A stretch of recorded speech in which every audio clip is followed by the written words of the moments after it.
தமது அறக்கட்டளை தொடர்பான நிகழ்ச்சிக்காக டெல்லி வந்த பில்கேட்ஸ் நாளிதழ் ஒன்றுக்கு பேட்டியளித்துள்ளார்.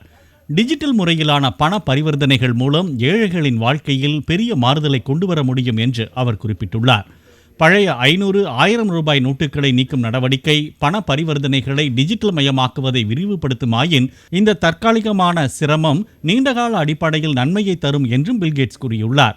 அரசு பெரிய மாறுதல்களை செய்யும் போது அதை எளிதாகவும் மிக துல்லியமாகவும் நிர்வகிப்பது சாத்தியமில்லை என்றும் அவர் தெரிவித்துள்ளார். இந்தியா மிக பெரும் அளவில் டிஜிட்டல் மயமாக்கத்தை மேற்கொண்டு வருவதாகவும் பில்கேட்ஸ் சுட்டிக்காட்டியுள்ளார். இந்தியா மிகப்பெரிய நாடு என்பதை கருத்தில் கொண்டு பார்க்கும்போது உலகில் வேறு எங்கு இருப்பதையும் விட இங்கு டிஜிட்டல் மயமாக்கலில் புதுமை படைக்கப்படும் என்றும் பில்கேட்ஸ் கூறியுள்ளார்.